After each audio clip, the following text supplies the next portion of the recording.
The presenting sponsor of this episode of Banana Island Living Podcast is Banana Island School. Banana Island School is a school with happy kids and very high expectations. So why don't you check them out? Go to mail@bananaislandschool.com, go to the website www.bananaislandschool.com, or just check them out on Instagram @bananaislandsch. That's Banana Island SCH.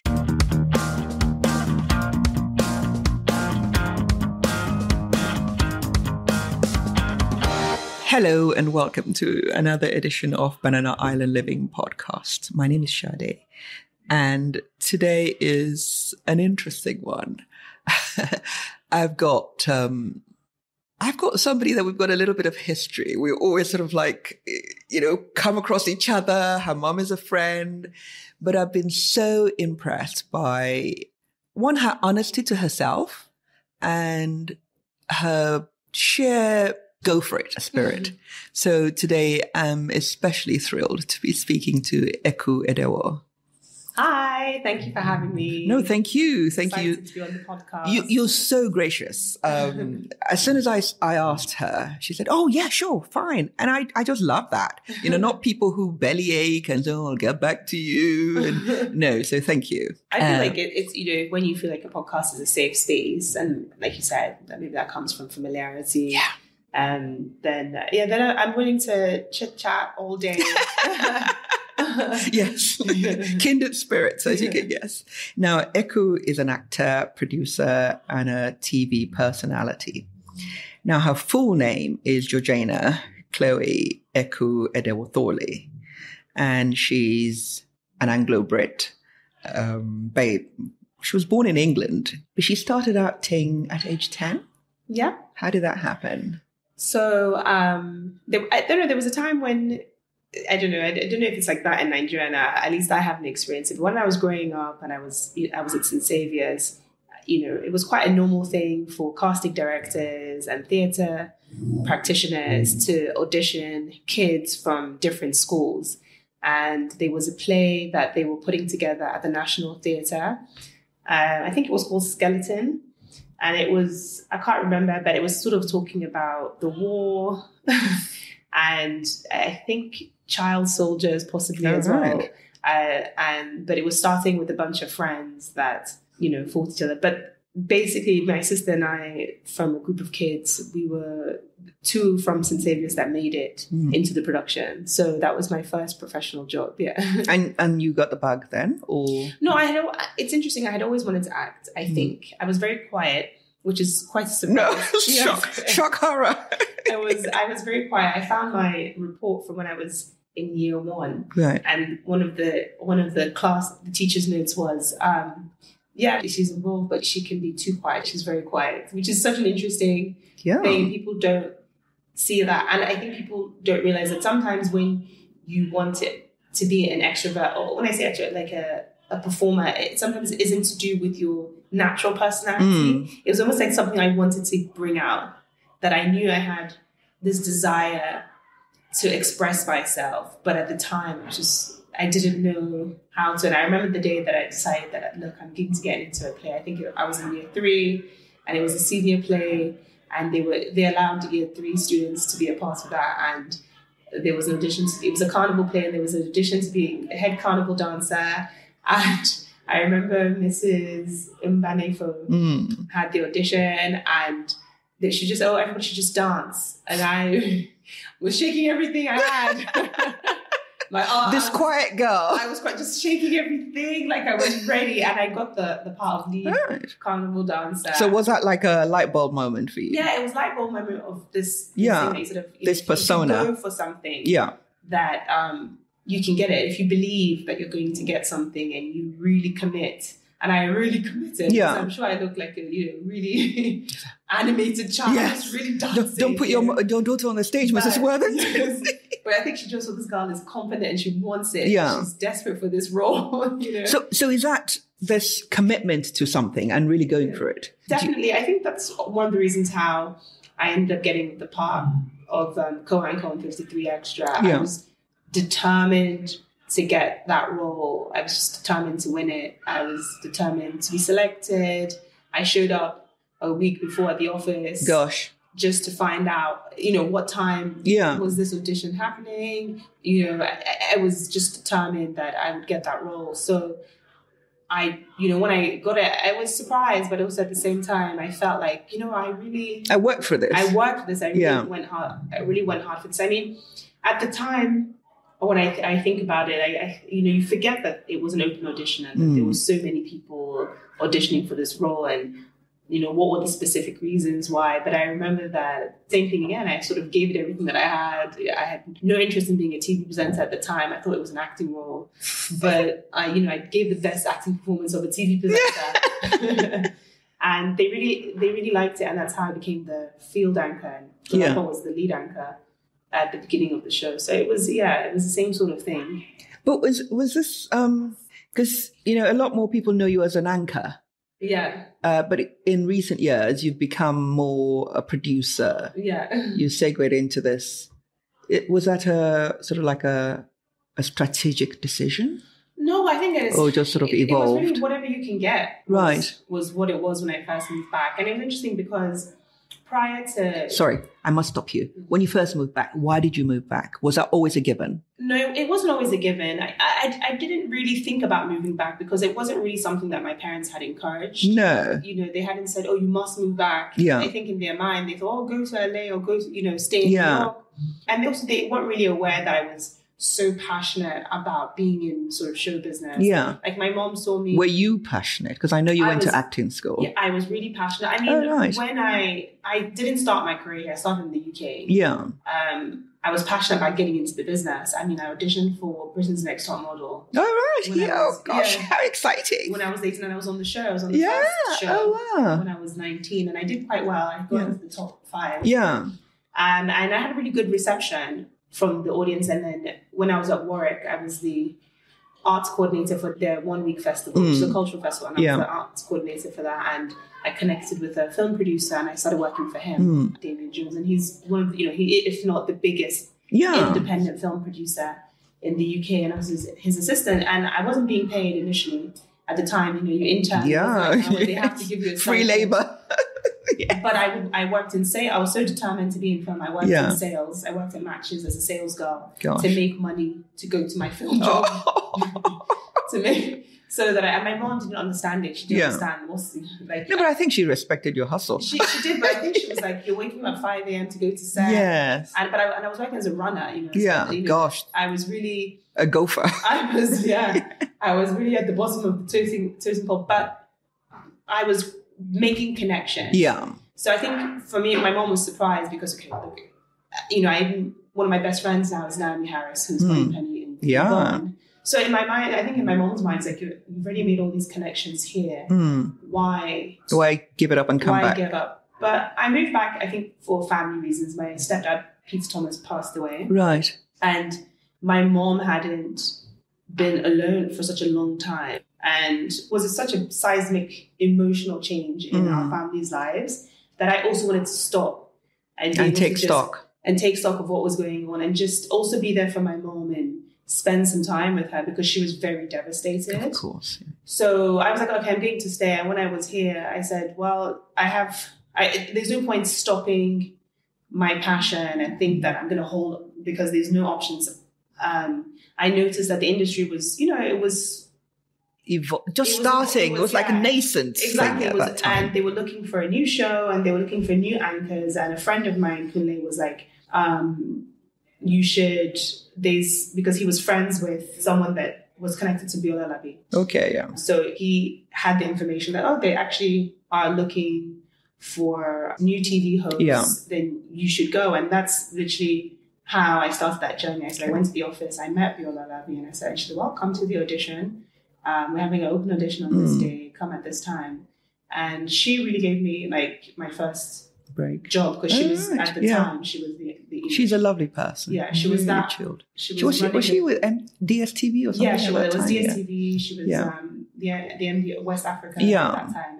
And so she developed a lot of new content that, has done really well for the platform. So she was one that even asked me to use my middle name. Oh, right. Because it has more traction. Yeah, because she, at the time. I was going to ask you about that. Yeah. Thank you. I was a lot more English. Yes. In a way I've tempered my accent. You just, whatever you are. You acclimatize and you're a Benenden girl. You would have been. Yeah. And then Georgina Edewor sounds like such a white name. Yeah.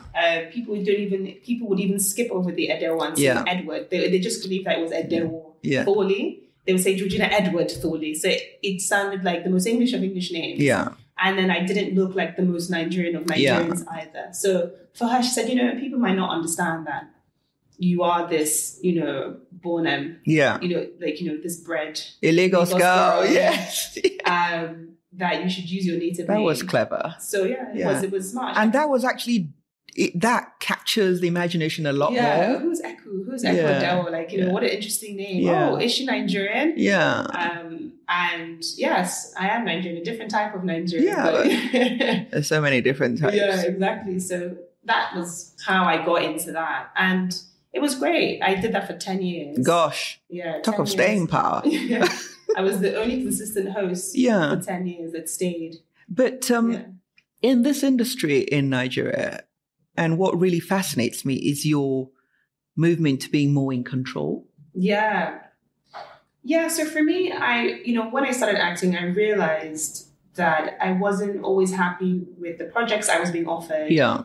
And also the projects I had the privilege to be a part of. Yeah. And then, so I thought, you know what?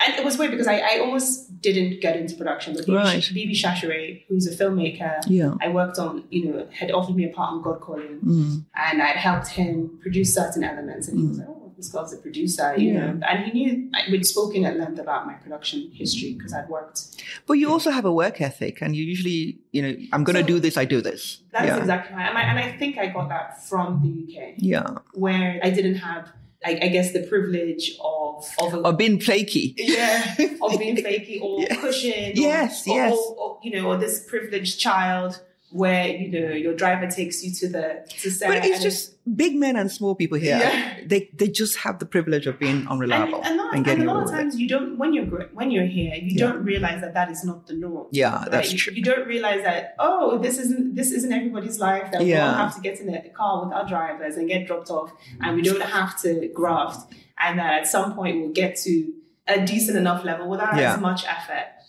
But when I was at England, I grafted. I couldn't drive, and I used to wake up and walk from my house to the next area code to catch a ride with the production coordinator. Oh, gosh. Because I knew that was the cheapest way for me to get to set. And also I knew that I would never there was not an early enough train to get me on set at 5 a.m. So I would wake up and it was dark and cold and walk. And I remember there'd be all sorts of dodgy people in the underpass. That's character building. But I was determined to. Yeah. I was determined. I also think it's of our generation. There's this sort of like where we're told work hard and you'll get a result. I think you were the lucky generation that got that. It's changed. Yeah. Those ones are slackers. Yeah. They just want everything. It's changed, and in some ways, I admire that. Yeah. I didn't say no. I never said no. Like I never said no when I wasn't being paid to be an intern. Yeah. Do you know what I mean? Whereas now they're like, no, but you accumulated all that experience, though, didn't you? Which was great. Yeah. But, which gives you choices. Yeah, and also I'm not afraid of hard work. Yes. I'm not afraid of hard work. So moving into production here, I'm one of those people that just believes that as a creative, it's the angle that matters because it's one chance. Once the camera rolls, that is it. Like you have to graft and you have to sweat and you have to work so hard. You just bring your A game to everything that you do. So that one shot is worth it. Yeah. Because a lot of times you can phone it in and then you're like, oh, the curtain is the wrong color. Oh, we can manage it. You know what I mean? No, like, manage it. Yeah. No, but I'm just worried about, as a mother, that's what I would, I'm putting myself in your mum's shoes now saying, but how are you going to make money for retirement? Yeah. So that's why your production and so on is I find you become an entrepreneur. Yeah, I mean, rather than employee. Exactly. Or a contractor. I don't make money as an actor. Right. So, I mean, that was... Where does the money come from? For production. Yes. And also setting a... I make like a little bit of money from acting because, like I said, I'm not one of those actors that is being offered eight roles a month. Yes. I'm lucky if I get offered 4 films a year. But you've got a specific look, though. That is liberating, but also limiting. And I think we really think about people so more here so than the rest of the world now that is trying to break out of stereotyping. Yeah. We do think about people very specifically as stereotypes. Yes, I think it's until you get to know me, and it's so funny because my crew, they know that I'm very versatile. That I'm as comfortable in Warri as I am in Ibadan, in Lagos. Like I'm moving around with them. They say this one in the area. Like she's an area girl, like she's local, like she's more local than some people because I'm not afraid of the world that I grew up in. But I think because of how I presented myself, it's which is how I was raised, which is to be polished and proper. I think people really see you as a proper, polished type Oyibo girl. So I do think it's hard for them to break out. Yeah, but you have to break it for them. Exactly. So a part of breaking it for them is controlling my own narrative. Yes. And say, well, okay, I'll produce something, I'll put myself in it that you understand, or you see me differently, or I will convince you, I'll go to the audition, and if I see a role that I want to fight for, I'm like, please let me give me the opportunity to go away and get my pidgin really strong, or my dialect really strong, and let me audition again.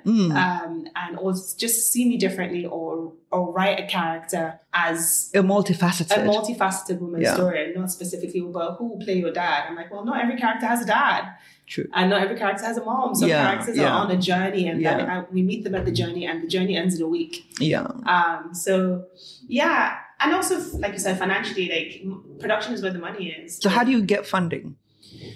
It's interesting because I've been lucky so far to be hired, to be a hired producer. So I have never been in the process. I know how money is raised. A lot of times. You haven't had to pitch. I haven't had to pitch. I've always been part of the pitch team. Okay. So they can call on my expertise to bring padding to the pitch deck, and I can show up and I can, as your creative director or as your producer, and tell you how I'm going to execute, because I'm the one that's literally executing and hiring everybody. And you can trust me to bring it to life, but it's not my company that I'm pitching under. Okay. So it's with that experience. But that's safer though. It is safer. But do you make the most money that way? No, you don't. I was just No, you don't. So now the aim is to have a production company and pitch as myself and say, hi, I've got a book or a novel, I've got a script, or I've got a film.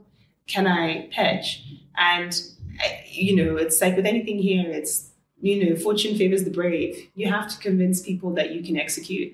And luckily now I have a CV that shows that I've executed. Well, I looked at your CV and it's incredibly impressive. Yeah. Really cool. You've done Nollywood. You've done... Someone told me what an OAP is. I didn't even know what an OAP is. Yes, I just learned that. Yeah. So this is fantastic. So you're on your continuum career journey. Mm-hmm. Where would you say you are? If I take stock, I would say that I'm on the cusp of getting to a major milestone of where I want to be. Where do you want to be? I want to be global. Right. I think you can be. I want to be global. I think that for me, sharing stories with the world is the ultimate end goal of any artist. Global as a producer or as a brand? As a brand, as a producer, as an actor, for anything that I just want to attach myself to projects and, Nigerian projects that are able to capture the attention of the world for being great content. Yeah. And not being sort of mediocre. There's an awful lot of those. Yeah, exactly. So what is your business model, do you think? So this last couple of years, I've had to observe and really think about how, I guess what my unique selling point is. Yeah. And I've come to realize that this attention and in-depth passion and dedication to producing the best possible product is really at the heart of what I'm trying to do. Grafting is your superpower. Yes, exactly. Grafting is my super. It's really at the heart of what I want to do, but being able to sell that and say it's worth paying for, it's worth doing a bit more for, and it's worth investing in, because, like I said, even if I'm working for free, I'm going to give you the best that I can give you, and I want people to feel like she is the best at what she does. Yeah. If you give her a concept, she'll execute it even beyond what we expected. Yeah. So I'm hoping that is part of the model, that you think, okay, wait, you're going to get results. Yeah. And then and starting to basically mimic Reese Witherspoon's excellent. Yeah. production company, Hello Sunshine. She's done really well. She's done so well. I feel like, I mean, considering where she was. You know, it's interesting with someone like Reese, because I always say if I had met her, she must have a lot of self-confidence, because if I'd met her before she blew up, I'm not sure I would have bet on her. Well, even at the beginning, who would have looked at? I would not have seen her. I saw her as one of these giddy, disposable rom-com kind of. I might not have chicks, bet on her, but yeah. Apparently, when you listen to what people say about her, it's like she has always known her worth. Like she has always known her value, and I think it has taken me a long time, to not feel like somehow I was playing at doing what I was doing. So even though I'm confident, I think that it's taken me a while to be like, well, actually, my work is very good. And why do you think that is? I don't know. Maybe because, like I said, I'm not seeing the type of results that I would like to see, considering the type of person I am. I'm very type A. Yeah. I have spent the word for that is anal. I spent my whole life achieving and never giving up. And always being at the top of my game. So, I went to work, I got a 2-1. I've had good A levels. As the Naij part of you. I went, I was working for a top producer. I have always strived for the best. And because I've always strived for the best has shown up for me as well. Yeah. But in some ways, I feel like, especially, and maybe because I get frustrated with not being able to do as much as I would like, or I get frustrated not being at this, appreciated, in the same way some people appreciate it without as much effort. Yes. As, or the fact that being here and I guess coming from a privileged background. You sort of half apologetic, aren't you? Yeah, I feel like, people think, oh, it's easy for you because you come from... Well, it's almost like what they say about the Nepo babies. Yeah. Do you know what I mean? Like, oh, it's easy. They don't see how much you put into so it. So much work. Like it almost feels like I'm just a princess living in a castle, and nothing could ever go wrong for her. Yeah. But that everything has taken so much work and so much graft. I mean, obviously, I'm aware. Do you feel judged? No, that's interesting because I don't. I've never. I think if I felt judged, that there are lots of things I wouldn't have done. I mean, you might have felt judged, but it wouldn't impact you. Yeah. So there's two different things. I think sometimes and to be honest, sometimes I felt shocked. Yeah. That maybe I am obtuse to certain things. Like maybe I didn't take stock of acknowledging that looking the way that I do does bring advantage. Right. Because sometimes... The colorism thing.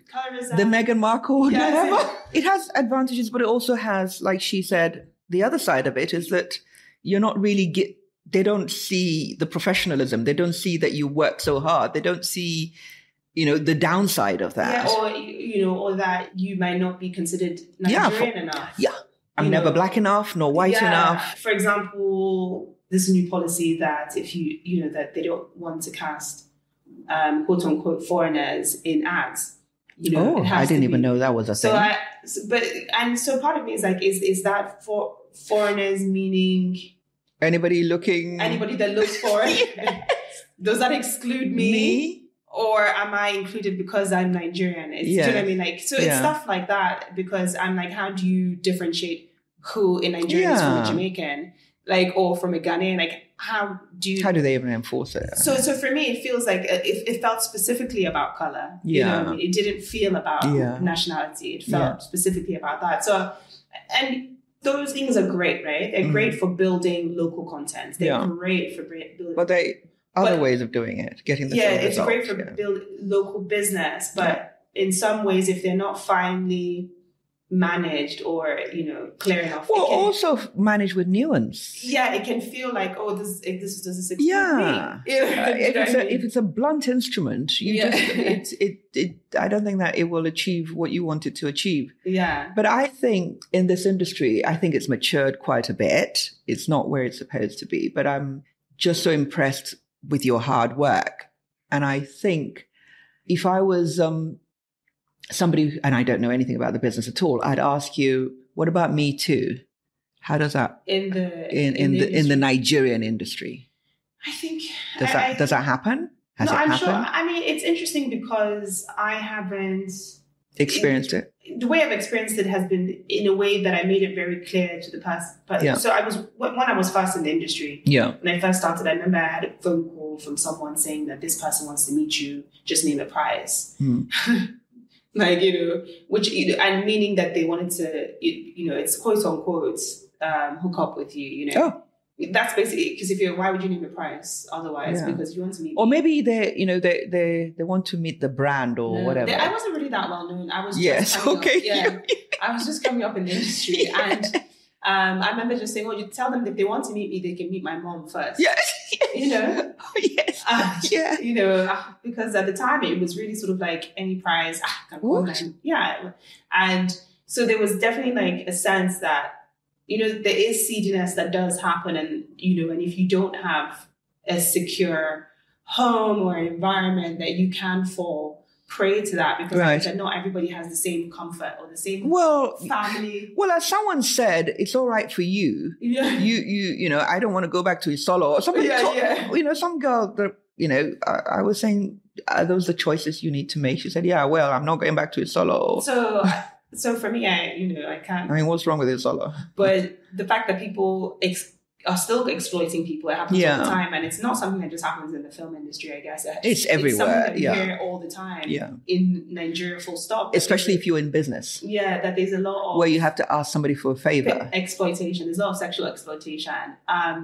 So, I mean, I definitely think that the country in itself needs to mature in how it understands what sexual harassment is. Even some women don't even understand it. So thank you.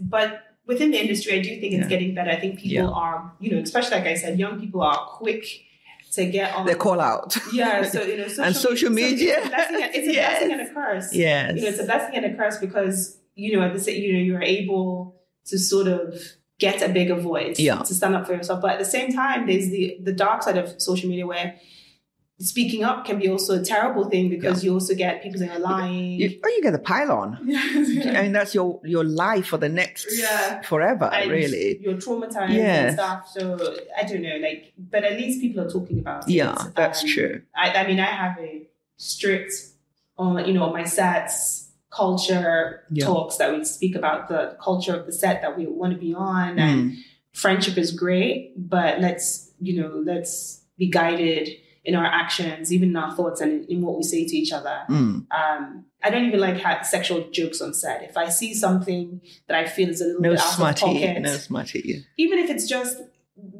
guys being funny. Let's say funny. They think it's funny. If a female crew member walks by and they start being a bit then I'm like, it's funny to you guys, but it's making her uncomfortable. She doesn't enjoy that. So a lot of times I am the person that has those talks privately and being like, you made her uncomfortable, so I think you should go and explain that it was a joke. And I think people find that a little bit like, I'm telling you, but they don't realize. So I'm very much for people speaking up. I think you're very brave if you're able to do that. Yeah, if you're able to. Yeah, and I, like I said, I tweeted today, I just said, thank you to all those people because it's terrible. The backlash can be even worse. Oh, gosh. But it's important to solve it. Sometimes it's better just to keep quiet for your mental health. Yeah, I get triggered. Yeah. Reading comments of people telling survivors or...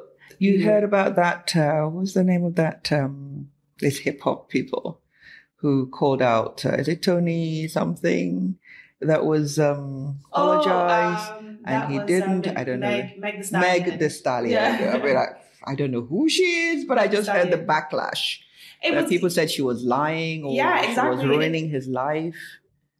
And then I was like, what was his track record before? Yes. Like, why did he suddenly become why do you suddenly believe that he is this perfect person? Yeah. And I'm not saying that you should jump immediately to the woman's defense, but a lot of times because of the amount of backlash women get, women don't speak up. Well, she would have thought about it very carefully before she came forward. Thank you. So, and it was proven in court. Yeah. So, and they still said she was a liar. So, I'm like, and a lot of people read transcripts, they read headlines. Yeah. They'll say, why didn't this person show up? Well, he had another job in a different country. Did you know that?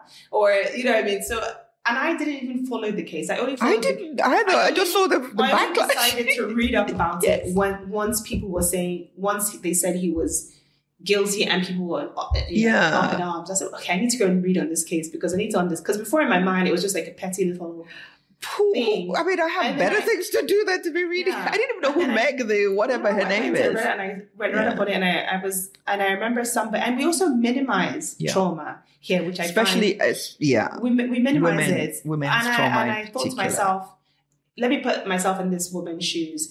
I think our psyche is brutalized. Oh, I think thank you. Because if anyone in this country shot a gun at me, I would want to see them in jail for at least 20 years. Yeah, and I would follow it through. Yes, because I wouldn't even want to think that there was a possibility that somehow, and people if he didn't get off, he would come and try it again. Yeah. So I was like, no, like, you know, this, and also it's a gun. I was like, if he had shot even you, you can die from a bullet wound to the leg. But even maim her. I mean, she's a performer. People made it big, like, oh, it was just her feet. And I'm like, what? What if you like having a nice pedicure? No, but it's I hate to say this, but it's usually women's stories that are discounted, minimized, and made to feel like it was was a emotional spat. And Black women in particular. Yeah, they feel less pain than everybody else. Yeah, what's that really about? Minimized. Yeah. So for me, I do get triggered a lot when I see injustice. I do. And sometimes I always like to, I'm like, what should be my place in all of these conversations? And aren't you tempted just to keep quiet? I am. I remember a friend of mine when she got into a situation with a taxi driver. And I remember thinking to myself, I believe her. I believe that, no matter the situation of what may have happened, maybe she did get a bit mouthy with him or whatever the issue was. I don't think a taxi driver should ever strike you or put their hands on you. So for me, what I found interesting was that there's this concept of she deserved it. Look at it, she has a sharp mouth. That kind of thing. As opposed That's shocking. Even if I have a sharp mouth, I didn't touch you. I didn't a taxi driver touch. I didn't attack you. I didn't hit you. I didn't do anything to you. I simply asked to be dropped off somewhere that was well lit, or asked you to wait for another driver to show up so we could talk, and you got annoyed and tried to drag me out of your car. So for me, I was like, irrespective if that girl was the biggest girl in the world, I'm sorry. I just think that the fact that somebody has decided to put their hands on you, he could have just stood out the car, frustrated by her, frustrated that she was, in her car or for whatever reason. She was highly vulnerable. At night. So for me, I was like, you're not going to lie about this. And I thought to myself, well, I could keep, but they were attacking her so much. Online? Yeah, they were attacking her in town because she had gone on social media as it was happening, because she's a very impulsive person, and that's what. And I thought to myself, I would feel really bad if I was in her situation. And you're going live and people are... They're just saying, oh, she's lying, she's made it up. How unsafe can you feel? So I had to say, I believe her. You got involved? No, I just posted it on my yeah, I know, media. online. I gave voice to the conversation. Okay. I believe. But even if she, like you said, why would anybody touch her at night? But that's what I'm saying. But a lot of people would said, they still say that, she made up, or she falsely accused someone of attacking her, and she caught it on camera. So even on camera, when you were seeing this person driving her. No, but again, it's women. Yeah. It's women that are sort of minimized like that. And especially when you're a strong woman, like tough, it's almost like, well, you're not feminine enough. Well, they want to get you. You deserve a slap. Yes, you deserve. It is a narrative here. So I remember thinking to myself, well, do I want the mob? Yes. Do I want the mob to attack me? And I thought to myself, well, that isn't really the issue here. The issue is I can support someone. Yeah, and you have a voice. In a little way. Yeah. By just giving voice to her support, saying, I hear you. Yeah. I believe you. And but it can be very scary. Like I just, sometimes, like, there was a time I said, I'm not putting my picture on social media at all. It was very difficult to actually put your face out there because you just don't know. Yeah. Anyway, but tell me, you are where you are now. Yeah. Starting out, what would you have done differently, knowing what you know now? I don't know. I'm not really one of those people that has great 20, they say 20, yes, 2020, yeah. Because I do think that I've had a pretty clear vision for my career with the choices that I've made. Yeah. And obviously the vision board I drew for myself at 21 is You actually drew a vision board? I'm in awe. I remember, I did. I had this plan for everything and I wanted to do. And I never thought my career would take this path. Right. Or that I would have this type of impact. Okay. So your purview was limited? No, it was bigger. But it was bigger in a different way. A different direction. What I thought was bigger was different. Oh, right. I thought bigger was the States and being, was living in the States and trying to crack Hollywood. But when I say... But that's out of your vision now. No, it's still on my vision. It's still on my vision, but what I mean is like I didn't realize I would have so much impact as a filmmaker in any space. Right. In any space. Yeah. Because I think obviously if I had the traction that I've got here, it might not have been the same in the UK as a filmmaker. But then sometimes I think to myself, I was in a really good position as a performer in the UK. How would that have impacted? Like, would I... where you would have been. I wouldn't have been able to contribute at all to what I think is my authentic voice, which is being a Nigerian. Yes. I wouldn't have been able That's where you feel more fully yourself. Yeah. Well, it's weird because I feel like I grew up here and maybe because my British family is very small. Right. And it's really just my dad, and my brother and sister. But there are no grandparents and cousins and extended cousins on that side till my nieces and nephews and then we extended. But I was really raised within this culture and this voice. So for me, I went home to Eku all the time. I spent a lot of time with my Nigerian cousins. And, in terms of certain parts of my personality, it's really shaped me. But then in a ton of ways, I'm also very British. I cannot escape the Britishness of how I was raised as well, because it is what it is. What it is, as they say. But I don't think that I would have found my creative voice as clearly in the UK. In some ways, because I do think I would have just assimilated into a very white point of view. Would I have been pushing for more minority work or I don't know. Or would I have just tried to figure out get my hands on anything I could get on, and just be like, okay, if they want you to play this. But I do think my acting would have been further along. Right, but the production and I do think my acting would have been further along because, like I said, I already had a foot in. I was working. You were getting traction. I was getting traction in the few years that I'd been doing it. I'd already had a little part in a film. Yeah. You did something on Bell. Yeah, I worked. Yeah, it's incredible. I'd met all these people that I was really connecting with. Like I said, Naij became one of my best friends off Sex and Drugs and Rock'n'Roll. I filmed that I worked as a bass runner on. So my producer was, he was willing to allow me to audition for stuff. I got a call back to Nina Gold, because she's, she was the casting director for Game of Thrones. So I think to myself, when I see stuff like Game of Thrones and Bridgerton. That could have been me. That could have been me. You could have been on Bridgerton. It's not too late though. It's not too late. I'm lucky I look young.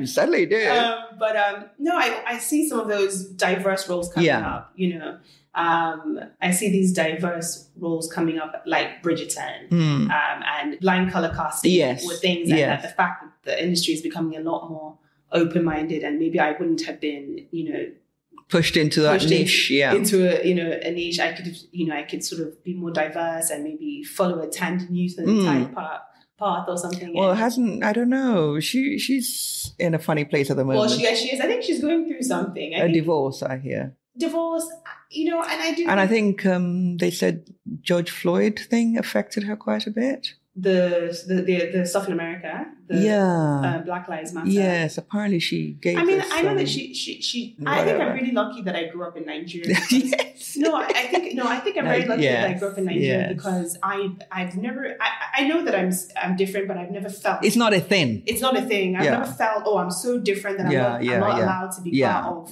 of this group or that group. Yeah. It's really coming into celebrity that I have been told you are different. Yeah. But growing up, I was just another Nigerian kid with my Nigerian friends. I think that's the beauty of raising children in this country. So I didn't go through what she went through being a mixed race child in a very white town and then feeling like she didn't really belong and then getting to America and then being a light-skinned Black woman and then now feeling once again that her Black sisters didn't have her, her back because they felt that she wasn't identifying with the light skin. Like, you think you're better than us. So I don't know what it's like to go through that type of. Well, thank you, Mama. For keeping you here. And because I remember that was one. I remember my mom one time. We were in a car and somebody had asked. I think I must have been about 6 or 7. And someone had asked her, so where are you from? To me, what do you think? And I was confused at the time. I didn't know what to say. So I was like, I don't know. You don't know? I said, I don't know because I didn't want to deal. When you're young and you sometimes get flustered, I don't want to answer the question of someone telling me, oh, no, you're half caste. Gosh, yes, that was such a thing in Nigeria. But you're half caste. You're not really Nigerian, And I remember my mom being so angry with me and I didn't understand it. She was very angry that I said I didn't know because she just felt like you should know where you're from. You've been raised to be proud of who you are. You should know where you're from. Like I said, I don't know. I have no idea. I just know that wherever you put me, you're cool. I'm cool. I'll strive. Yes. I'll work hard. And by hook or by crook, I'm going to make it. So what's left on your bucket list? My bucket list, make my own film under my own production company and series. Have you started that? Yes. Oh, good. I have. You've got a script because we're talking about. I've got a story. A story outline. Okay. And I need to get a script writer to turn it into a shooting script. Right. But I have a beat by beat of exactly how it's supposed to go. Okay. So do you have some script writers in mind? I don't have any script writers in mind right now. But I'm going to start talking to people. But I think I know very much. Do you know the lady who did Belle? Is a Nigerian? Yes. No, it wasn't Amma. Apparently, Amma took it from her. Well, yes. She's Amma had to take over because the script it never got to the final shooting script with the first writer. Right. Because she had health issues. She said it was her idea. Apparently they went to court or something. Yeah, it was. I think the concept and the idea was hers. And Damien Jones. They came together. Okay. And then Amma was the director that was hired, but she did rewrites. Yeah. So I guess it should have been a shared credit. Exactly. Yeah. She was really upset about that. Yeah. So she sued. Yeah. And would you think of Amma? Because I thought the script was well done. Yeah. So definitely, we connect. It was interesting because we connected really well. I remember I was given her script to write notes, and she set off my notes. So I'd like to meet this. And I have somebody who can. I was just an assistant. I was just assistant at the time. She liked me, and it's my assistant. Okay. So I met her. Yeah. So she, then. Yes. So I've always been a producer. A producer in your mind somewhere. A prolific producer. So I guess for me, it's really stepping into my power. That is my bucket list. Is really stepping into being this, owning the narrative and being, one of the, the forefront producers contributing to Nollywood storytelling. So would you produce and direct? Because sometimes that doesn't work quite so well. Thank goodness. I would like to learn, realize and that. I've been learning. Yeah. But who are the directors you really respect here? Oh my gosh. I would have to go away and think about that, yes. Because some of the movies I've seen. I really respect Bibi Chachere, but then we're very like-minded and we're creative partners. Yeah. And we really bounce everything off each other.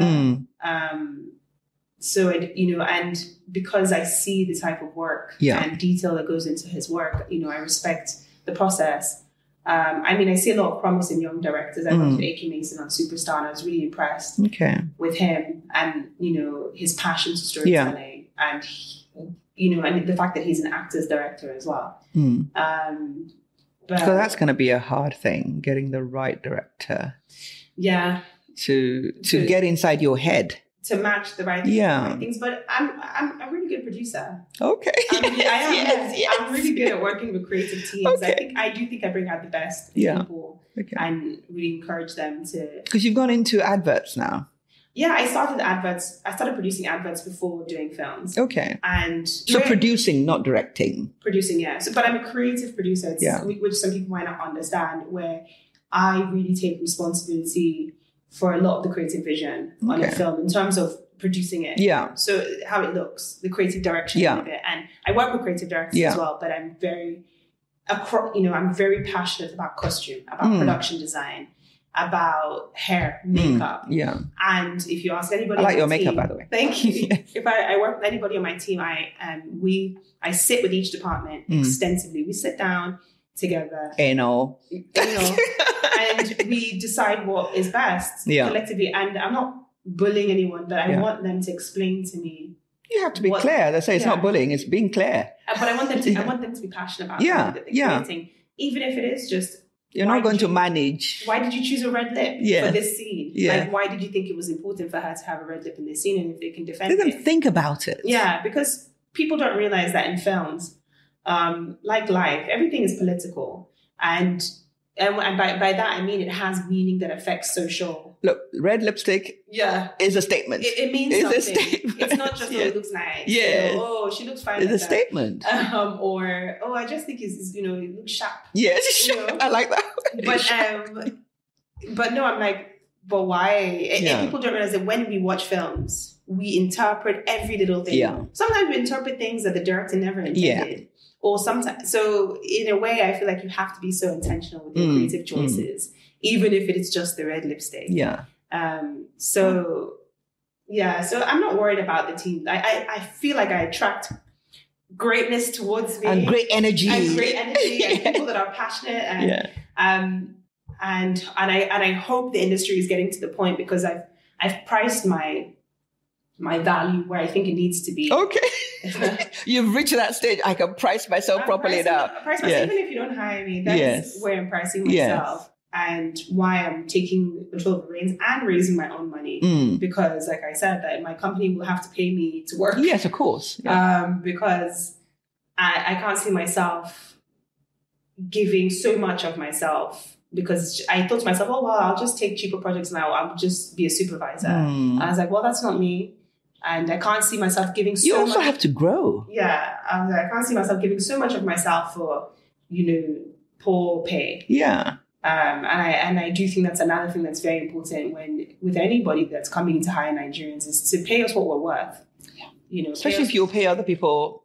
Because they have the international. I was like, they may not. I always say to people, there's no outside producer that can produce as well as a Nigerian producer, because in your British or US books, they don't tell you how to deal with Nigeria's issues.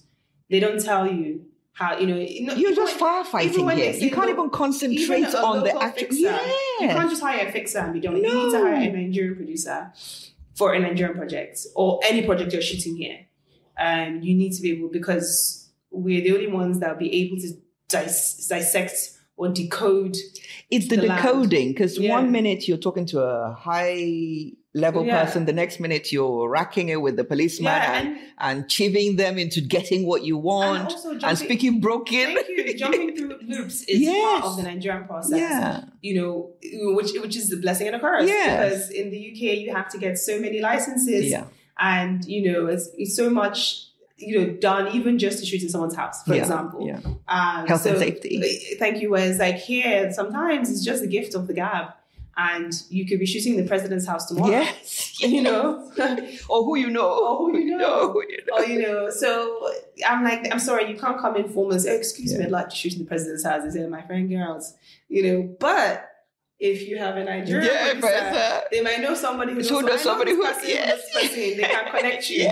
You know, for a fee. There's no way. So so I always say that. And yeah, so pay us what we're worth, and also I just I want to see the industry grow. You know, in a way that is honest and accountable as well. Okay. Sunday morning church show. It used to be church. It's now chill. Why, you lost your religion? No. I lost my rhythm. I'm a Catholic, so I used to go quite regularly Sunday mornings because I have Elena and Sunday school. But then lockdown happened, and I fell out of practice woefully. And you never quite got it back. No, but I've started again, and I've even got it in my calendar, my Google calendar. Every Sunday 9 a.m. Take Elena to Sunday school and go to mass. That's Palomar. Yeah. Okay. So now this is another of my goals for this year is to get back into practice. So who do you admire most? Can I say myself? You could say yourself. I will have to circle back. I'll be thinking about that after the next question. Okay. If you couldn't live in Nigeria anymore, where would you live? I wouldn't mind living in New York. Okay. Yeah. Why is that? The energy?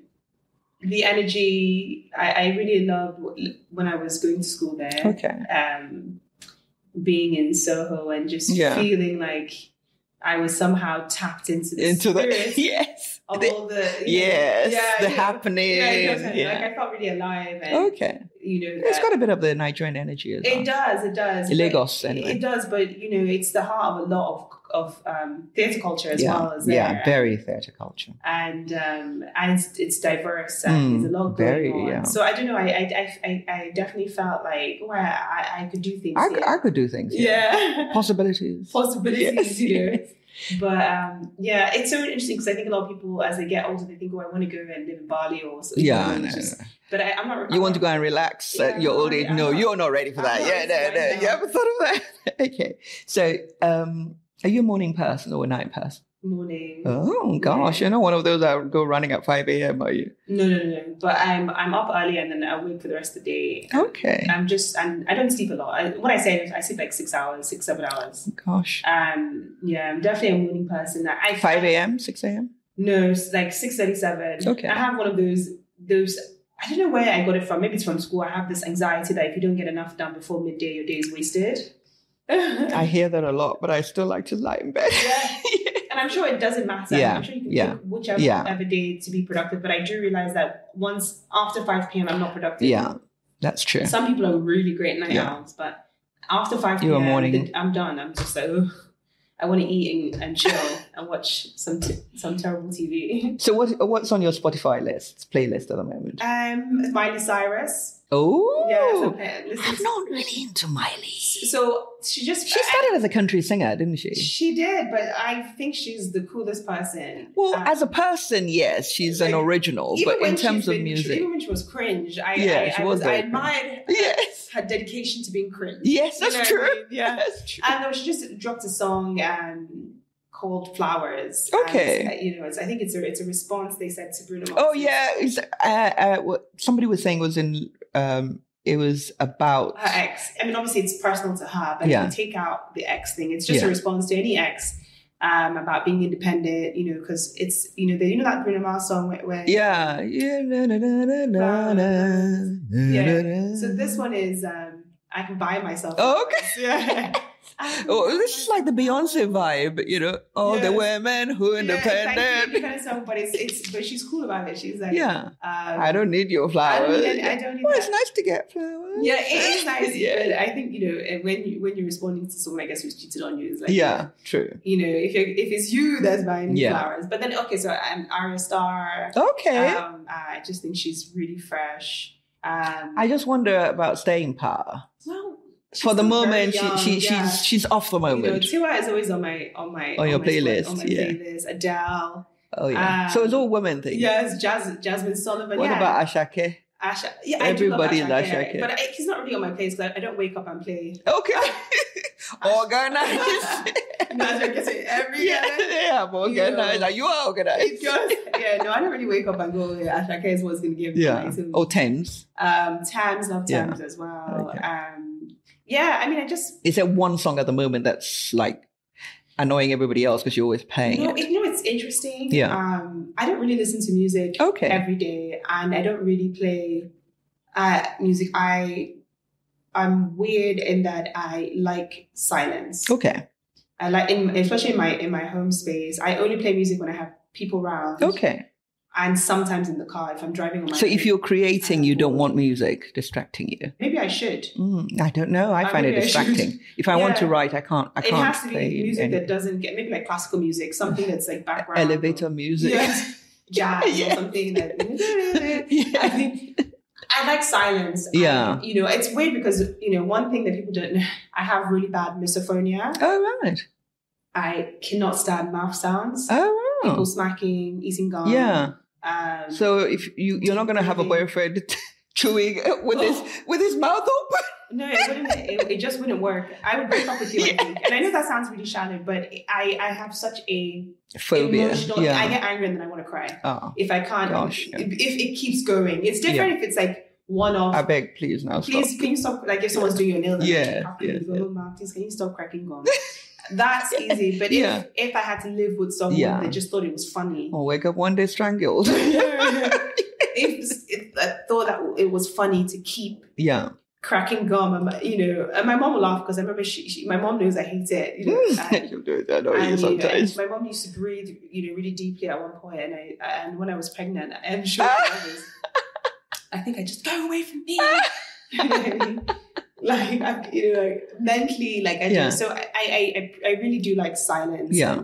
I don't like silence is golden. I hate loud bang. I hate people that bang. Gosh. Doors and uncapped heels on surface. Are you on the spectrum a bit? I don't know. I've never been assessed. Maybe we should assess. Yeah, I've never been assessed. Get you assessed. Because that's a classic sign. Yeah, I don't like people. I don't like if I can hear that your heels haven't been capped. I think we should get you assessed. I think we should get you assessed. Yeah. Like if it happens, if I have uncapped heel, I take them off. Gosh. So I don't know. Sounds are very they disturb me emotionally. Okay. Emotionally though, which is weird. Like I have emotional reactions. So describe yourself in 3 words. Ambitious. Okay. Optimistic. Great. Empathetic. Do you know, I am so proud of you for saying ambitious because it's almost like as a woman, you're demonized for being ambitious. Yeah. And people, if it's a man, they'll say, he's a go-getter. And if it's a woman, she's pushy, she's grasping. So no, I'm really in awe of you for owning that. Well done. Thank you. And what would you tell us a joke? Oh, yes. You got it ready. No, I got ready. And it's weird because I don't really tell jokes. I think I'm one of these people that I love humor, but I don't store jokes. But my stepdad used to say this joke, and it used to really tickle him. Okay. And I hope I get it right, but I'll make it up anyway. So, anyways, 3 men, an English man, a Nigerian man, and let's say who should we say? It can be any man, and an American man. Okay. They've been challenged to basically say in a sentence like a green thing that they have, a pink thing, and a yellow thing. And so the Englishman says, well, I wear a pink shirt. I like yellow swimming shorts, and I like a green salad. And then the American is like, I like yellow mustard. I like some green tea, and I like my sausages pink, my steak pink, right? And they're like, oh yeah, these are really great. And then the Nigerian man says, when the phone go green, I pink it up and I say yellow. That is I must try that. I must use that sometime. Thank you so much. You're such a star. I really appreciate it. Now, if people want to get hold of you, how do they do that? Well, my Instagram. Okay. And you answer it yourself? Yes, I do. I manage my Instagram and my Twitter, but Instagram I'm more active on, which is just at Eku Edewor. Same for my Twitter. And then also email ecuador@yahoo.com. Okay. So I answer emails as well. Next Stop Hollywood? Yes, Next Stop Hollywood. Nobody should spam me. Please. No.